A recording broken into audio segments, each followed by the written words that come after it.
वर्ष 1857 के महासमर की वह घटना जिसने समूचे विश्व को हिलाकर रख दिया था।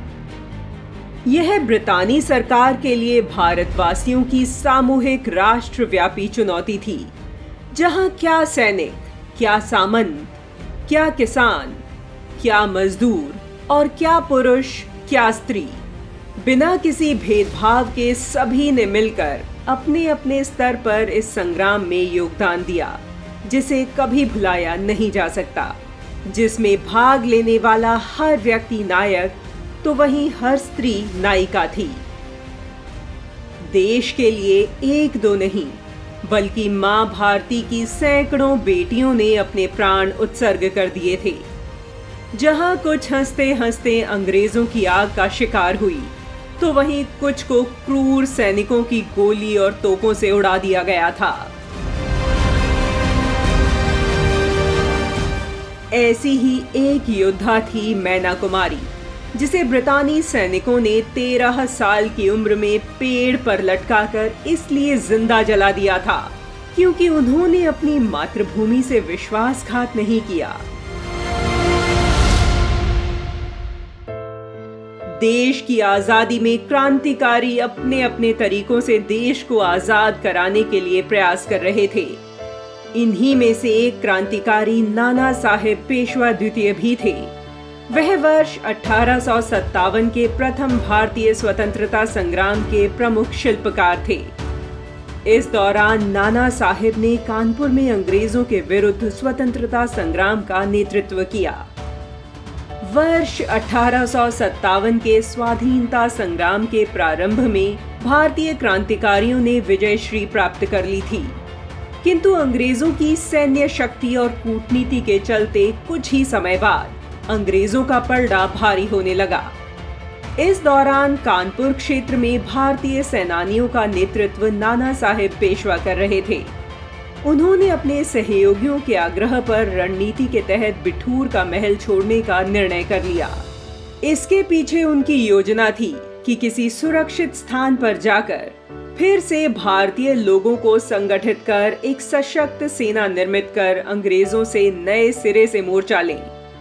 भावी योजना को ध्यान में रख जब नाना साहेब बिठूर छोड़कर जाने लगे, तो उनकी 13 साल की दत्तक पुत्री मैना कुमारी ने पिता के साथ जाने से मना कर दिया। बेटी के इस निर्णय से नाना साहब बड़े असमंजस में थे। मैना का मानना था कि उसकी सुरक्षा के चलते कहीं पिता को मातृभूमि की सेवा में कोई समस्या पैदा न हो, इसलिए उन्होंने बिठूर के महल में ही रहना उचित समझा।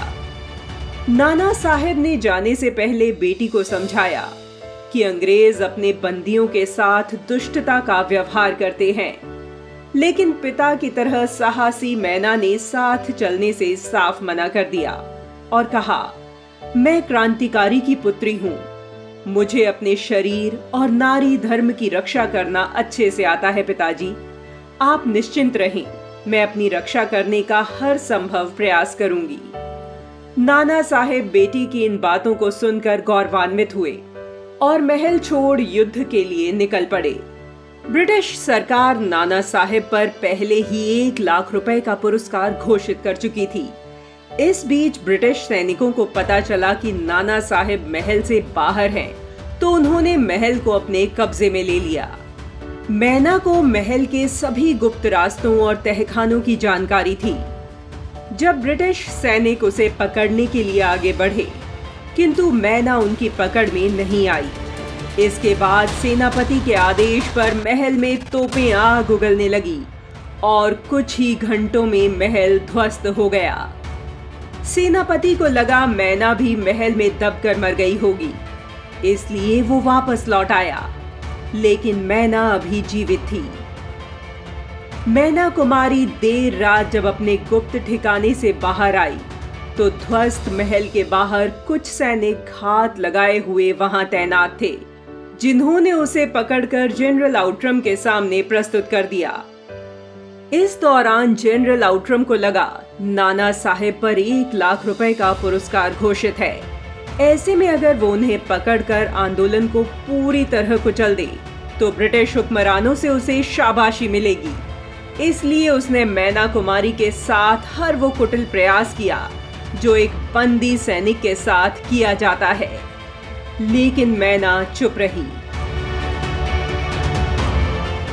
मैना कुमारी की दृढ़ इच्छा शक्ति देख आग बबूला उट्रम ने पहले उसे एक पेड़ से बांधा, फिर उससे नाना साहब और क्रांति की गुप्त जानकारी जाननी चाहिए, लेकिन मैना ने जरा भी मुंह नहीं खोला और कहा कि वो एक क्रांतिकारी की बेटी है, मृत्यु से नहीं डरती। मैना की ये बात सुनकर आउट्रम तिलमिला गया और उसने मैना कुमारी को जिंदा जलाने का आदेश दे दिया। 3 सितंबर वर्ष 1857 को उत्तर प्रदेश के एक छोटे से कस्बे बिठूर में ब्रिटिश सेना ने 13 साल की मैना कुमारी को एक पेड़ से बांधकर जिंदा जला दिया।